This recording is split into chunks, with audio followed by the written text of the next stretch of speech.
diagonalization means.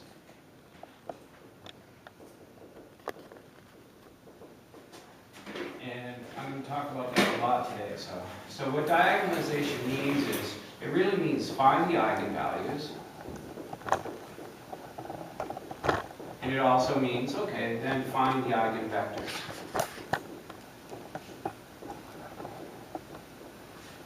Okay, so what 6.6 is, it says this.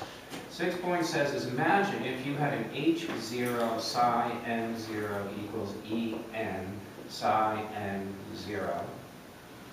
All right, and you solve this.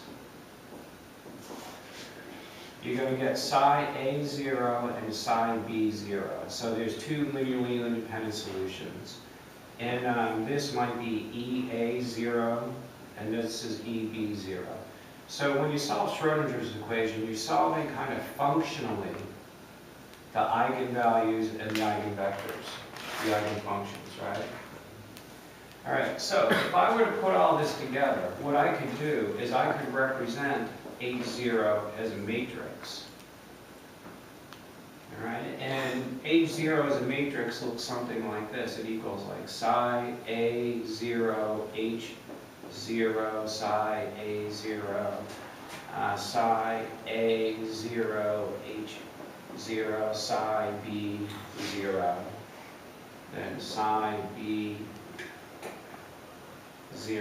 H0 psi A0, and then psi B0 H0 psi B0. Sorry I'm messy there, but hopefully at some point you're not look. So the whole goal is for you guys to be taking notes. And then Is that you're not necessarily writing down everything.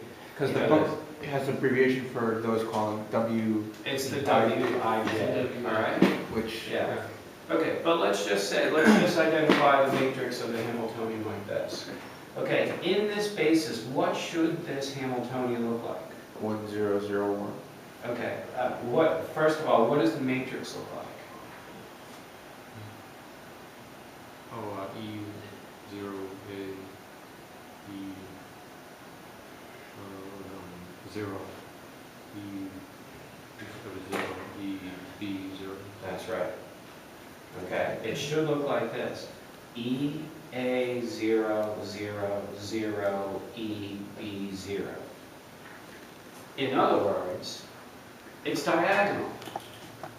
So what diagonal means is that I have the eigenvalues in the basis set that I'm creating this matrix out of are the eigenfunctions for those eigenvalues. All right. So if I look at this, I know the eigenvalues are EA0 and EB0. And then what is the eigenbasis?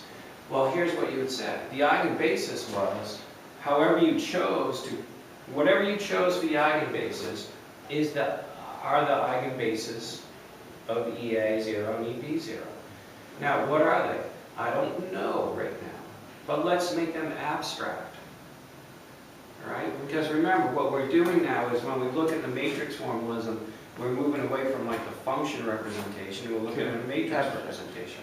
And so, David, you mentioned originally, what can we represent psi A as? Psi A0? Is the that's the psi plus. Well, this is the eigenvector now. So what's a good eigenvector of this? 1, 0. 1 and 0. Yeah, 1, 0. And then what's the good eigenvector for psi B? 0, 1. So in other words, now you can go and let's look at this. Let's see if it all works. Let's look at this thing right here. This is going to be psi A0, which is going to be, a 1, 0. Let's do it like a matrix. It's going to be 1, 0, and then H0, and then this is going to be a 1, 0. And so this essentially pulls out the eigenvector here. So I'm not putting in the details here.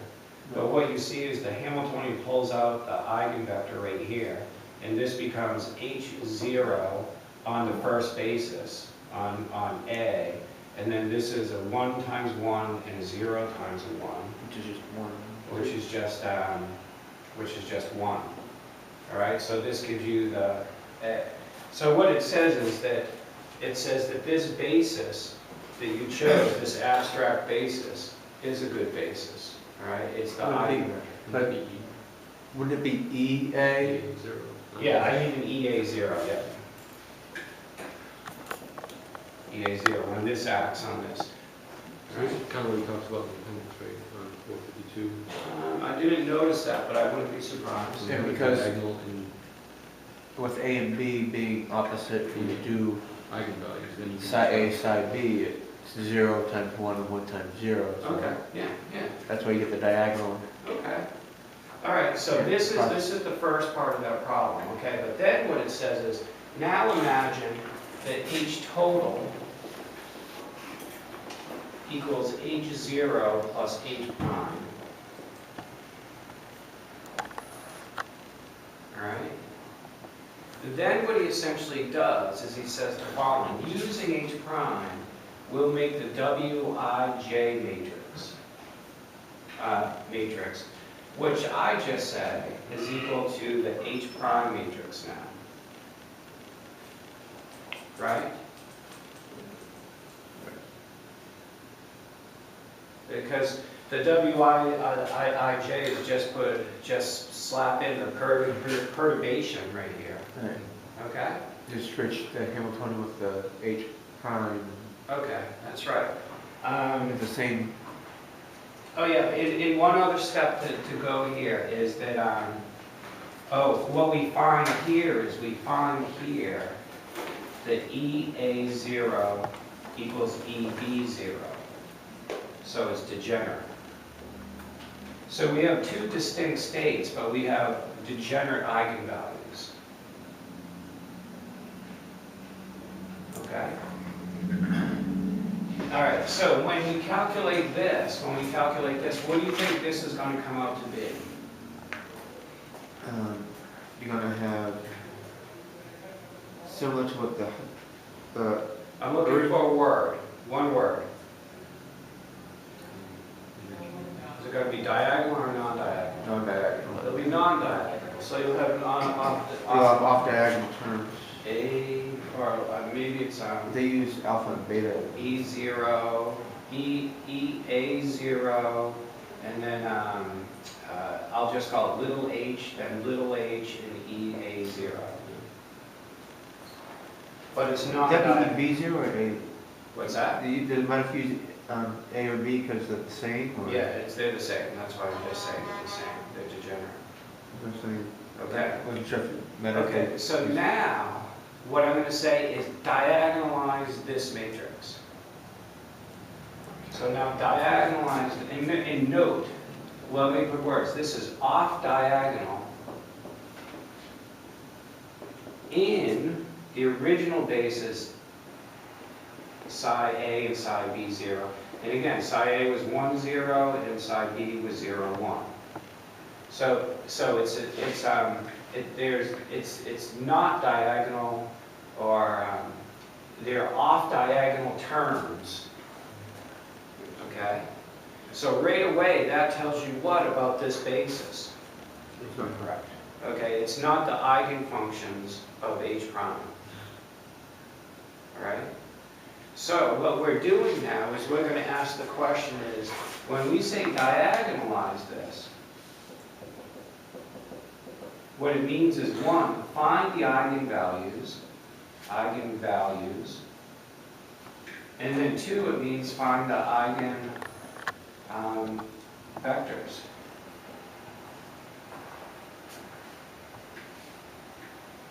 And we've done techniques for that, right? We know the techniques for that. What do you do? Yep. Minus the, Right. I mean, essentially, you can do it like this. Here's how I write it. H prime times like psi nu equals lambda times psi nu. So I'm making it an eigenvalue problem.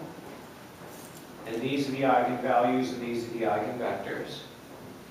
And what it means is to find the determinant of H prime minus lambda matrix equals 0.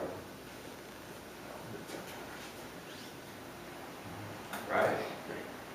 Okay, so what will happen here is we will find lambda 1 and we'll find lambda 2. These are the two eigenvalues. Let me put them over here. These are the eigenvalues.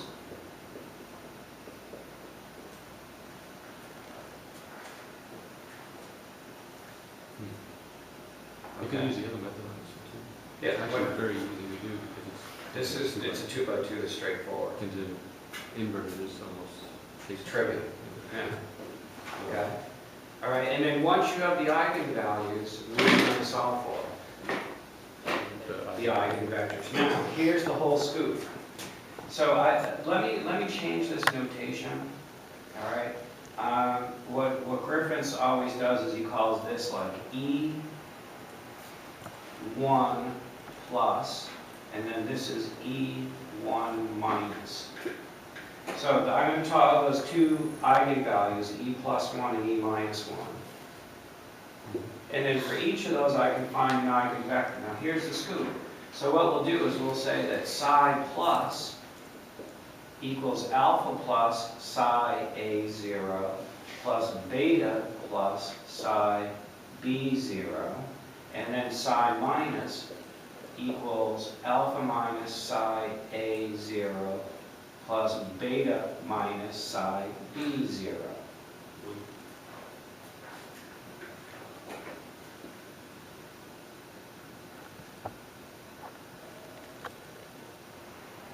Okay? Everybody got it? So what this will look like further is, this will look like alpha plus comma 0. That's the first one. All right. Plus. So it's alpha. We let the eigenvector for psi A0 be 1, 0. So alpha plus times 1, 0 is alpha plus 0. Remember? And then it's going to be plus a 0 beta plus. So in other words, this equals alpha plus beta plus. That's the first eigenvector. And then the second eigenvector is going to equal alpha minus beta minus.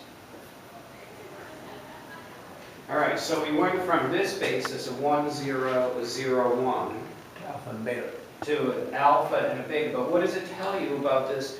So this is the eigenvectors for these eigenvalues. But what does it tell you that it needed to do? To get the eigenvectors for these eigenvalues of this H prime, I had to do what? Put it in a second. I had to mix the original basis. So in other words, the 0, 1 was no longer good. I needed a combination of the 0, 1 plus the 1, 0. It's a linear combination of It's a linear combination of that original basis. I think I'm making it a little bit too hard. We're okay? Okay. So then, here's the question. If you guys know what I'm getting at, then what's the answer to this? What is this in the new eigenbasis? So what is the matrix representation of H prime, the perturbing Hamiltonian, in the new basis? If you know the answer to this and you know the argument, then I'd be, What is it? E1 yeah. and 0, 0, E8, EB1. Or Okay. well, we have to perturb it though. It's EA 0 0. perturbed by E. Well, okay, now we're just doing, this is just the perturbing part. Oh, so it'll just be EA1. E1 plus. Okay, Oh yeah, E1 plus E plus 1, 0, 0, 0, 0, E minus. E minus 1. Like, Okay, you guys, off diagonal. no off diagonal. Why are there no off diagonal? Because you took care of them when diagonal. we diagonalized it. In other words, when we diagonalized it, we did two things. We found the eigenvectors, Which gave us a new basis and then we set. found the new basis set, which are the eigenvectors. And therefore, if we were going to calculate what that same matrix for the Hamiltonian looked like in that new basis set, it would simply be diagonal. That's what that problem did. That was 6.6 was all about. All right? So does that give you a little more insight to that problem?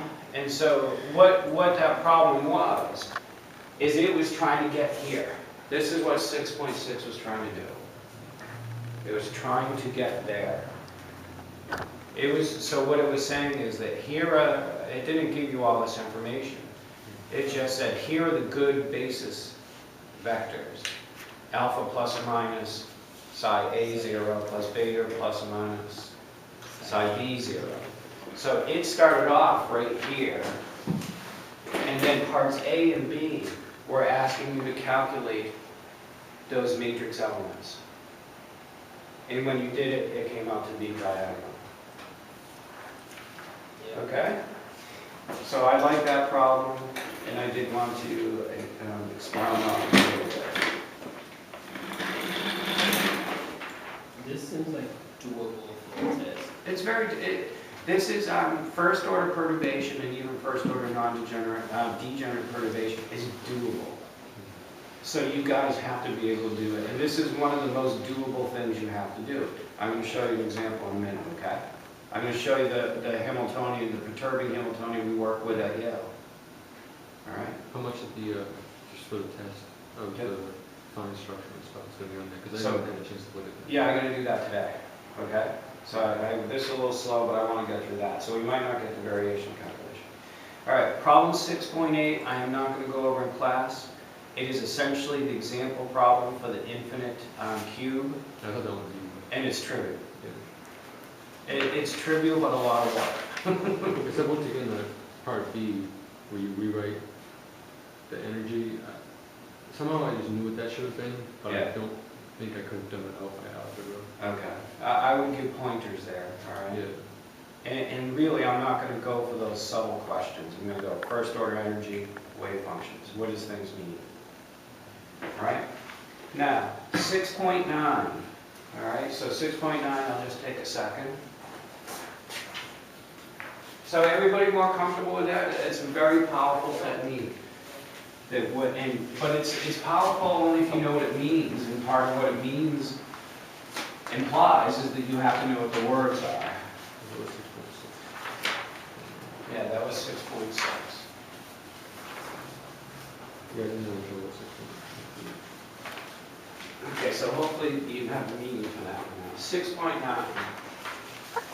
Okay, so 6.9, what it does is a little bit slightly different take. It gives H total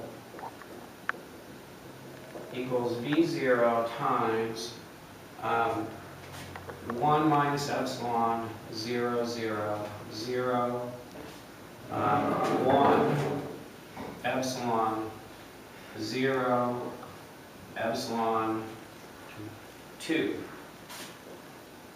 Okay, so when I looked at this problem, what I did, the first thing I did is I said, look, H0 is equal to what? 1, 0, 0, 0, 1. So 1, 0, 0, 0, 1, 0, 0, 0, 2, right? And then what are the eigenvalues of that? So what is that? What type of matrix is it? Diagonal. What are the eigenvalues? 1 is degenerate. 1, 1, and 2, right? Right. And what are the eigenvectors? Is it 1, V0, 0, 1, 0, 0, V0, 2V0. 0, or V0? No, the eigenvectors are 1, 0, 0, 0, 1, 0, 0, 0, 1. Yeah. That's what I think in the background that tells you that. What's that? In the appendix where he tells you.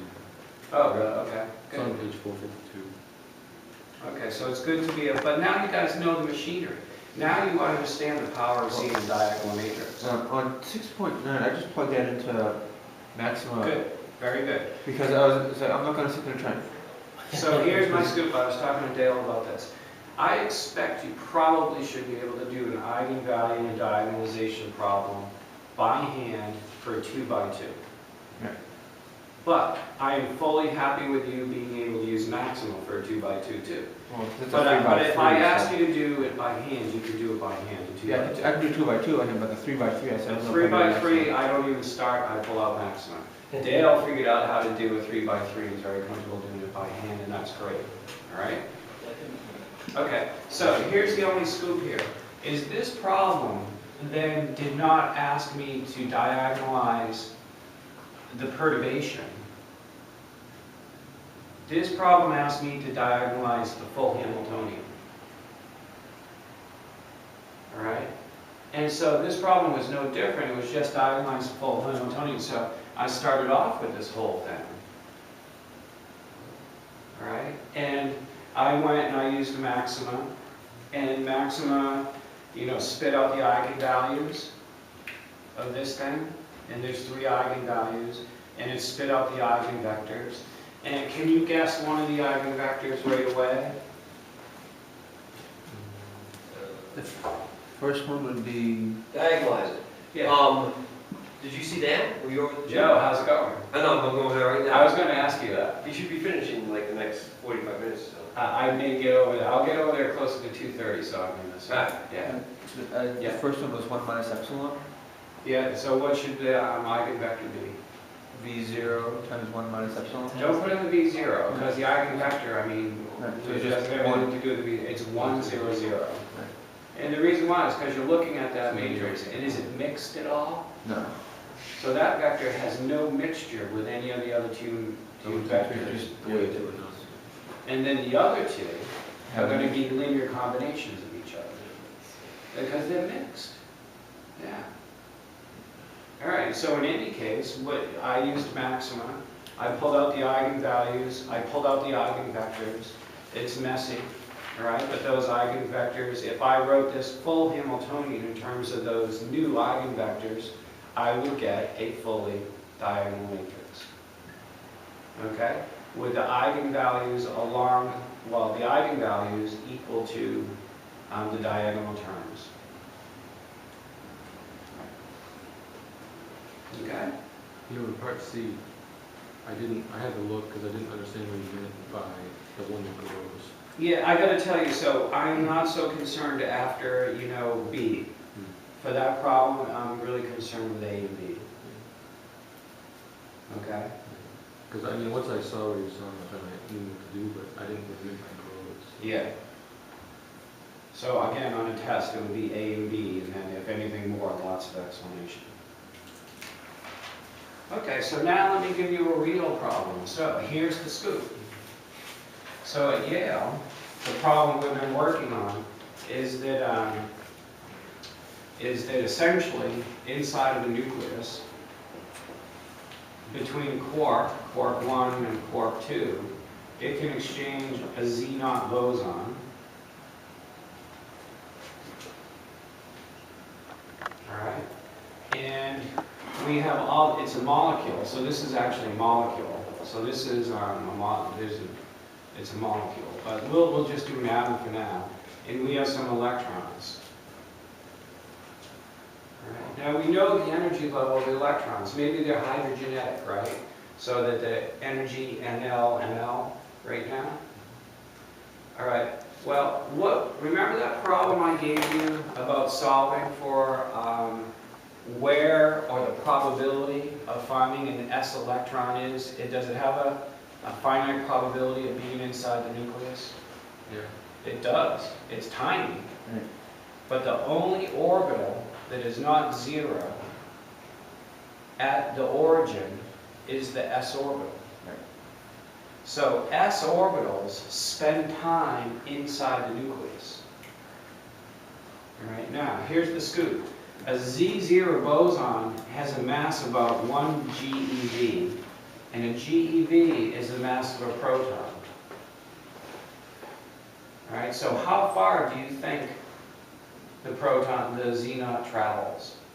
So the electromagnetic field, the photon is massless. It gives it infinite extent. Right. The heavier you are, the less far you go. All right? So the way you can do this is use the uncertainty principle. use delta E times delta T equals h bar. Assume delta E is the mass of the particle. All right, then solve for delta T. That will tell you about how long that virtual particle can live for. All right, then if you have delta T, multiply it times the speed of light, and that will tell you about how far it can go. Everybody getting this? And if you do that for this problem, what you'll find out is that Z naught has a very small probability of traveling anything more than like than a Fermi. All right, and a Fermi is 10 to the minus 15. That's the size of the nucleus. This is the strong interaction. So that, yeah, the strong interaction inside there. But the strong interaction is not mediated by the W minus and the W minus. It's mediated by the residual gluon-gluon interaction, okay? Which the gluon-gluon interaction, gluons, I'm sorry to get into this, but gluons are massless. So what should be the extent of gluons? Infinite, all right? But why aren't gluons seen outside of the nucleus, whereas photons are? And the answer is, I don't know, do you know? I don't remember what it has to do with the shoe. Okay, it comes down to these shielding things, but the fundamental answer is, what is the charge of a photon? Plus. Photon? No, photon is Is Zero. nothing, Yeah. 0. So photons don't make any new photons, Some ones have color. all right? But quarks, gluons carry color, right? And color creates gluons. So the bigger your gluons get, the more color you have. The more color you have, the more gluons you get. And then what happens is if you start to like pull things apart and get more and more gluons, you'll start to snap and essentially make more particles as opposed to gluons. So anyway, you get this thing called quark confinement and asymptotic freedom. That's going on. Okay, so What do you mean by colors though? so they come in red, blue, and green. which is why It's you called a need, color charge. for something to be colorless, it has to have all three core. Yeah, they come in red, blue, and green. It's a symmetry. It's related to a symmetry of quarks. Maybe that works. Yeah. Look, let's get back here because I want to finish this chapter today. So where are the Z-naught bosons, you can argue? Inside the nucleus. So the only electron that has a chance of making it anywhere to feel the Z-naught boson are the s orbital electrons, right? So what we do is we look at a matrix, a Hamiltonian that looks like this. H prime Z, do the Z equals something like this. 0, and then it's kind of like H plus E, and then H plus E. Well, it's really an I, and then minus I, and then plus delta.